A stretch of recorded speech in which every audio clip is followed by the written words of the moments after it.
있습니다. 많은 참여 부탁드려요.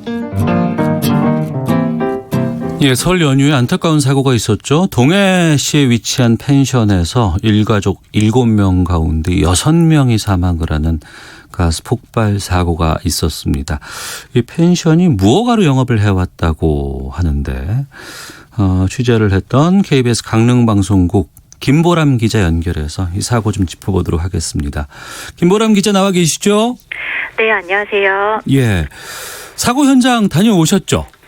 네, 저는 사고가 발생한 직후에 현장에 가지는 못했고요. 예. 이틀이 지난 27일 날 사고 장소에 직접 가봤습니다. 현장에는 폴리스 라인이 쳐져 있어 일반인의 출입을 막고 있었는데요. 네. 이 외부가 온통 검게 그을리고 불에 타서 한눈에도 사고 현장임을 쉽게 알 수 있을 정도입니다. 이 지나가는 시민들도 안타까운 표정으로 사고 현장을 한참 지켜보거나 사진을 찍는 모습을 볼 수 있습니다. 이 펜션이 우리가 바닷가 가면은 흔히 볼 수 있는 그 아래 그 건물이 있는데 아래에는 횟집이 있고 2, 3층에 민박집이 있는 그런 형태였습니까? 네, 맞습니다. 이 사고 펜션은 도로를 사이에 두고 바다와 마주하고 있는데요. 예. 펜션에 숙박하면 바다를 직접 볼 수 있을 정도입니다. 말씀하신 대로 아래에는 횟집이 있고 위에는 숙박업소가 있는데요. 무허가 영업이라고는 하는데 예. 버젓이 펜션이라는 간판을 달고 운영을 하고 있습니다. 이런 곳이 동해안이라든가 여러 바닷가에는 꽤 있는 것으로 알고 있는데 먼저 좀 보겠습니다. 이번 사고로 일가족 7명 가운데 6명이 사망을 했습니다. 사망 원인은 밝혀졌어요? 네, 폭발 사고 첫날 펜션에 투숙하고 있던 일가족 7명 중 4명이 숨졌는데요. 이후 이제 화상 전문병원으로 옮겨져 치료받고 있던 3명 중 2명이 숨지면서 이 사망자가 모두 6명으로 늘어났습니다. 앞서 경찰이 사망 원인을 밝히기 위해서 부검을 의뢰했는데요. 연기에 의한 질식사인지 전신 화상에 따른 사망인지 또 다른 요인이 있었던 건지 살펴보기 위해서였습니다. 국과수에서 어제 사고당해 사망한 4명의 경우 폭발에 의한 화재사라고 밝혔는데요. 이후 추가로 사망한 2명에 대해서는 어제부터 부검 절차를 밟고 있어 조만간 결과가 나올 것 같습니다. 네, 피해가 큰 상황인데 그러면은 다른 한 분 상황이 어떤가요? 네, 지금 한 명은 서울의 화상 전문병원에서 치료받고 있는데요. 예. 이 화상 정도가 심한 데다 사고가 발생한 지 나흘이 지나도록 아직 의식을 찾지 못하고 있는 것으로 알려졌습니다. 지금 인명피해가 상당히 좀 커서 걱정인데 이 가스 폭발 원인이 무엇인지는 나왔습니까? 네, 아직까지 정확한 사고 원인은 밝혀지지 않았습니다. 사고 발생 다음 날인 26일 경찰이 1차 합동 감식을 벌였는데요. 이 과정에서 마감 처리 없이 에피가스 발관이 끊겨 있던 것을 확인했습니다. 이를 토대로 배관에서 가스가 새어나올 가능성을 열어놓고 수사하고 있는데요. 이 폭발 당시 확보된 CCTV를 보면 한 차례 폭발이 일어난 이후 한 번 더 불길이 치솟으면서 폭발했습니다. 사고 현장에서 2차례나 폭발이 이뤄진 건데요. 때문에 객실 내부에서 사용하고 있던 휴대용 버너와 에피가스 중 무엇이 먼저 폭발했는지도 살펴봐야 합니다. 경찰과 국과수 등은 가스가 어떤 상황에서 폭발한 건지 규명하기 위해서 여러 가능성을 실험하는 방안도 검토하고 있습니다. 네, 앞서서 그 마감 처리 없이 관이 끊어져 있다라고 해주셨는데 그러면 휴대용 가스 렌지가 있고 또 가스 시설이 있는데 이게 1, 2차 폭발로 연계되지 않았을까 좀 우려가 되는데 지금 보도를 보면은 전문 시공자 도움 없이 이 가스 관련된 것이 뭐 철거되고 시공됐다는 얘기가 나오거든요. 어떻게 됐어요?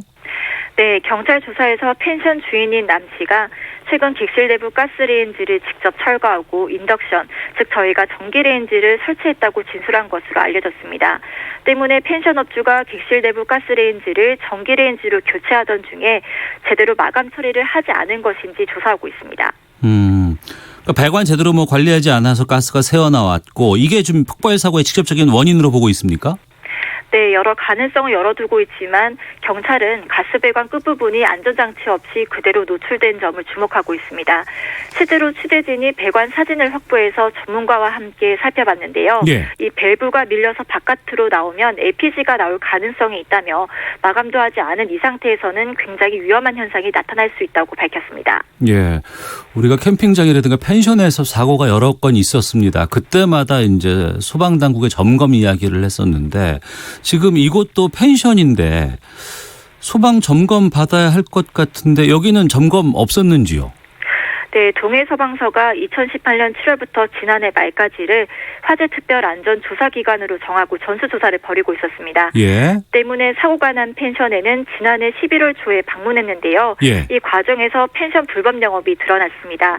다세대 주택으로 되어 있지만 현장에 가보니까 이 펜션 용도로 사용하는 겁니다. 예. 때문에 내부를 직접 살펴보려 했지만 세입자와 이야기가 되지 않았다면서 업주가 조사를 거부해서 무산됐습니다. 펜션을 운영하고 있지만 자기들은 펜션 아니고 다세대 주택이다. 그런데 세입자가 이거 조사받는 거에 대해서 동의 안 했다. 이런 식으로 피했다는 말인가요? 예, 맞습니다.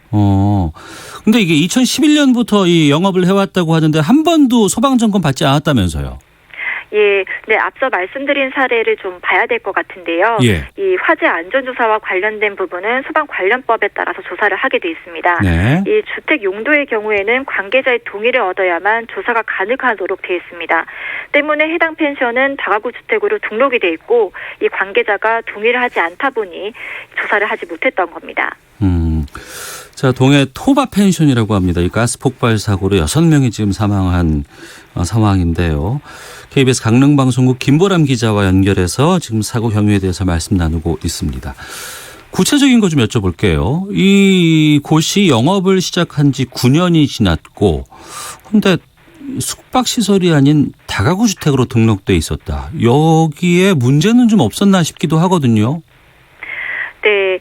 사고가 난 펜션은 저희가 말씀드린 대로 숙박시설로 등록이 되지 않습니다. 이 건물 용도를 보면 참 복잡한데요. 예. 이 폭발 사고가 발생한 건물은 1968년 냉동공장으로 준공됐습니다. 1999년과 2011년에는 두 차례에 거쳐서 이 건물의 2층 일부는 다가구 주택으로 용도 변경됐고 이후에 몰래 펜션 영업을 시작한 것으로 보입니다. 간판까지 달고 손님의 예약도 받았는데 네. 정식 숙박업 허가는 받지 않은 말 그대로 무허가 숙박업소입니다.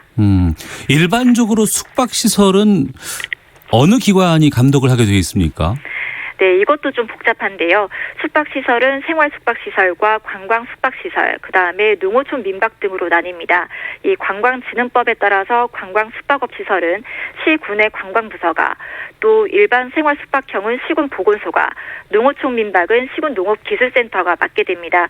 이처럼 숙박시설 형태에 따라서 감독기관과 부서가 달라서 숙박업 관리가 어렵습니다. 더욱이 사고 펜션의 경우 어디에도 등록되지 않다 보니 점검에서 누락돼 있던 겁니다. 아무래도 외지인들이 이제 숙박시설을 주로 이용하게 되는데 그곳이 뭐 민박인 건지 아니면은 뭐 관광진흥업소인 건지 이걸 우리가 어떻게 알겠어요? 중요한 건 이 해당 펜션이 무허가라는 사실을 시에서 몰랐던 것인지 아니면 알았지만 시정명령을 내리지 않은 것인지 좀 밝혀진 게 있습니까? 네, 동해시에 따르면 해당 펜션이 무허가라는 것을 인지한 건 지난해 12월 9일입니다. 앞서 말씀드린 대로 동해소방서가 화재안전특별조사에 따라서 위반 사항을 통보를 해서 알게 됐다는 건데요. 당시 이곳 펜션을 포함해서 모두 6곳이 불법 건축물임을 알렸습니다. 그런데도 동해시는 바로 시정명령을 내리지 않았는데요. 그 이유가 소방서에서 일주일마다 관련 내용이 통보돼 오는데 단속 인력이 부족해 일일이 절차 밟기가 어려웠다는 겁니다. 때문에 일괄적으로 통보되면 관련 계획을 수립해서 후속 조치를 취하고 기다리던 중 사고가 났다는 게 동해시 해명입니다. 문제는 건물주가 펜션 불법 영업이 적발된 지 나흘 만에 동해시를 찾아서 숙박업 변경 신청서를 냈는데요. 예. 보안 서류 미비로 신청을 자진 취하하고 불법 배정 영업을 계속해왔습니다. 그러니까 동해시에서는 충분히 관련 조치를 이어나갈 수 있었음에도 무허가 펜션업을 묵인한 셈이라는 지적이 나오고 있습니다. 예. 그리고 저 같은 경우에는 그 다른 지역에 있는 숙박업소 검색할 때 그 지자체 홈페이지에 들어가서 문화관광 이쪽으로 들어가 보면은 추천 숙박업소 같은 건 많이 알려놓고 있거든요. 거기서 참고를 하기도 하는데 이 펜션이 사고가 난 펜션이 그 동해시 공식 홈페이지에서 추천 숙박업소로 소개돼 있었다면서요. 네, 맞습니다. 이곳 같은 경우에는 동해시와 그다음에 강원도가 운영하는 관광 안내 홈페이지에 보면은 지역란에 숙박업소 소개로 올라와 있습니다. 이 강원도 같은 경우는 한 언론과 인터뷰에서 시군에서 자료받아서 업데이트하다 보니까 불법 펜션인지 몰랐다고 밝혔는데요. 정작 동해시 같은 경우는 강원도가 용역을 맡긴 곳에서 자료받아 등록했다는 겁니다. 이 두 기관의 서로 말이 다른 데다 확인 절차도 거치지 않은 것입니다. 네. 동해, 강릉, 이 바닷가 쪽에 이런 숙박업소들 허가받지 않은 불법 숙박시설이 많습니까? 네, 이게 무허가 펜션들은 조사 대상에서 제외돼 있으니까 솔직히 저희가 몇 개나 된다라고 말씀드리기도 어렵습니다. 아마 시군에서도 파악하기는 어려울 것 같은데요. 예. 이 다양한 관계기관과 부서들이 숙박업소를 점검하고 있지만 애초에 등록을 하지 않다 보니까 제외되는 경우가 허다합니다. 일단 동해시는 오늘부터 이 불법 영업이 의심되는 46곳에 대해 열흘간 미신고 숙박업소 1차 집중 단속을 하기로 했습니다.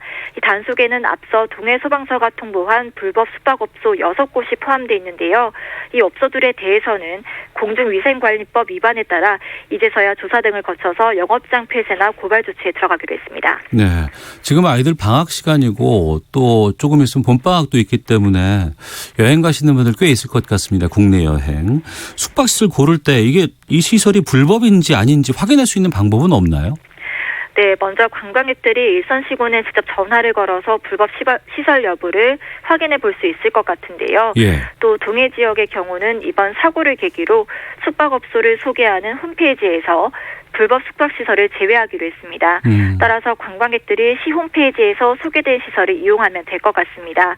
그런데 문제는 이제 최근 관광객들 다수가 포탈이나 숙박 중개 사이트에서 숙박업소를 찾아 예약을 하고 있는데요. 예. 예, 이 부분의 경우는 사실 일선 시군에서 단속을 하기에는 범위가 너무 넓어서 관리조차 힘듭니다.